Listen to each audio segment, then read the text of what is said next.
Hey everyone, welcome back. Hope you're having a fantastic day so far. So last month in January, then President Joe Biden signed a bill that was passed by Congress in a huge bipartisan manner. He signed that bill into law, and what it did is it increased benefits for millions of Social Security beneficiaries by anywhere between $300 to $700 per month on average. Some people received even more than $1,000 per month in an increase. This was not the cost of living adjustment. This was actually a bill intended to increase benefits for millions of beneficiaries. However, is it possible that Congress may actually realize this was a mistake and end up reversing this bill in a new piece of legislation? We are going to be examining that in today's video, but before we go ahead and dive into it for today, if you would like to receive up to $200 in free stock or $200 in free cash, in a pinned comment below, I will be leaving a link to Robinhood. All you have to do is once you click on that link is just sign up for a free account and then simply link your bank account. You do not even have to make an opening deposit. At that point in time, Robinhood will be sending you one free stock worth all the way up to $200. And if you'd rather just have the cash, all you have to do is once you receive the free stock is just sell it for what it's worth and then transfer the cash value right back to your bank account. Okay, so diving right into it for today. Like I mentioned just a moment ago, last month back in January, President at the time, Joe Biden, signed a bill into law that was passed through both the House as well as the Senate in a large bipartisan fashion. Both Republicans were behind the bill. Democrats were behind the bill. It passed without really, much of a chance for it to fail. Democrats loved it, Republicans loved it, and they passed it at the very last second. This was actually an idea that they wanted to pass for the last decade or so, but for whatever reason, they never put the bill on the floor for vote. Well, this time they finally put enough pressure on lawmakers to do so. In an overwhelming fashion, it passed, and what it did is it increased benefits for millions of beneficiaries by anywhere between $300 to $700 per month. And once again, some people are going to be receiving even more than that, over $1,000 per month. Now, basically, who this is going to impact is if you worked a public sector job, one that you, instead of paying into the Social Security Trust Fund, one that you were taxed with a FICA tax, including Social Security, instead you might have been paying into your own pension. So whenever you're retiring, instead of receiving Social Security benefits, you would receive a pension. So you wouldn't be paying into Social Security. So in that case, maybe it's fair that you shouldn't receive Social Security benefits. But also on top of this job, whether it was maybe your weekend job, or maybe it was before you got into this public sector job, or maybe after, maybe you worked a private sector job where you did pay the FICA tax. So you did pay taxes into the Social Security Trust Fund and therefore gained enough credits, at least 40 credits, to be eligible for Social Security benefits. Those were the people. Let's talk like police officers, firefighters, teachers, people like that with those public sector careers. Those were the people that were previously being punished, and just because they were receiving the pension, the Social Security benefit that they normally would have received if they were not receiving the pension was actually greatly reduced. So since this bill passed, it's going to impact those individuals who are now going to be receiving an increase of anywhere between $300 to $700 per month on average, plus their spouses and survivors. So that's a very huge bill. However, is it possible that Congress may soon realize this bill is actually a huge mistake and actually hurt the future of Social Security?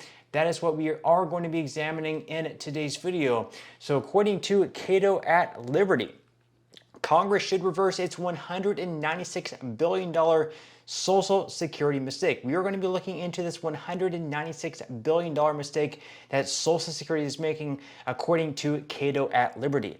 So the Social Security Administration recently released an FAQ on the so-called Social Security Fairness Act, which eliminates the windfall elimination revision and the government pension offset. While the SSA focuses on the benefit increases that public sector workers can expect to collect, some in excess of $1,000 more per month, the FAQ fails to mention that this legislation comes at a steep cost to younger workers, adding $196 billion to Social Security's cash flow deficits over the next decade and accelerating trust fund insolvency by 6 months. So right now they're projecting the Social Security Trust Fund to go insolvent right around 2033. Now what they mean by insolvent, it doesn't mean it's going to go completely bankrupt where you're no longer going to receive any type of benefit at all. Basically what that means is there's not going to be enough money in the trust fund or plus the money flowing into the trust fund from the current taxes to be able to pay out everyone 100% of the benefit. So basically what they're going to have to do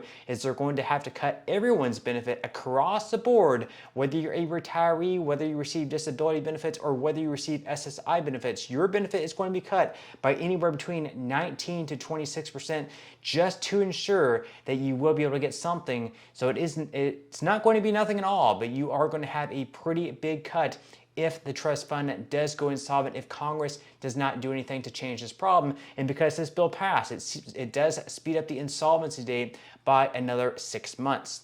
Now they go on to say that it's not too late for Congress to backtrack before the SSA implements these unfair benefit increases. By the agency's admission, quote, SSA expects that it could take more than 1 year to adjust benefits and pay all retroactive benefits. Now, before the repeal of the WEP and GPO, stabilizing Social Security's finances without benefit reductions would have required an immediate and permanent payroll tax hike from 12.4% to 16.73%, an increase of $2,660 for someone earning $61,440 per year. Now, the necessary rate is 16.84%, costing the median worker an extra $68 per year. In other words, 180 million workers will pay more, so 3.2 million retired public sector workers can collect more benefits. So basically, for these 3 million beneficiaries of Social Security, for them to receive more, their pension on top of a higher Social Security benefit, because they're receiving that, we are now going to have 180 working Americans, 180 million working Americans now have to pay additional taxes, an extra almost $3,000 per year in taxes. So an additional 3 million beneficiaries of Social Security can receive an increased Social Security benefit on top of the pension they're already receiving. Now, leave your thoughts and comments below. Do you think this is fair that people should be receiving an increased Social Security benefit if they're already receiving a pension? Do you think maybe it's unfair that their Social Security benefit was reduced simply because they are receiving a pension? Which side are you on? Leave your thoughts and comments below. Now, you can see up on the screen there the chart. You can see before it was $7,618 is what the average taxpayer had to pay in off of their FICA taxes into the Social Security Trust Fund. And with this bill's passed, they will now have to pay an additional $2,660, bringing that total up to $10,346. That is not the total federal income taxes. That is actually just money going into the Social Security Trust Fund that people will now have to pay out in order for the additional 3 million beneficiaries of Social Security now to receive that increase. Once again, leave your thoughts and comments below on that. Now, they go on to say that the SSA emphasizes the complexity of implementing these changes, warning that processing must be done manually on a case-by-case basis. Yet, instead of reconsidering the law's impact, a bipartisan group of 28 senators is pressuring the agency to rush implementation, increasing the risk of costly errors and improper payments. It's not too late to reverse course. Congress should repeal this costly mistake before the damage is done. So once again, leave your thoughts and comments below. Which side are you on? Do you think that Congress should reverse its course of action and not increase benefits for the beneficiaries who are also receiving a pension? On the other hand, do you think it was actually a good thing that they passed this bill and we're now going to have millions of beneficiaries no longer punished just because they also receive a pension, and now they're going to be receiving a huge life-changing increase? Once again, leave your thoughts and comments below. Now, as far as implementation of this bill, like they mentioned below, Social Security did come out with a statement saying that it could take a year or longer for these increases to take place, plus the retroactive checks, which are going to be sent out dating all the way back to January of 2024. So not only are you going to be receiving an increase, but you're also going to be receiving the increased checks starting all the way back in January 2024. So if you don't see an increase until January 2026, for an example, you're still going to receive monthly checks of whatever you should have received starting from January 2024, running all the way through December 2025. Once again, this is absolutely huge, but that's all we have for today's video. I certainly hope that you enjoyed and found value out of it, and I will see you in the next one.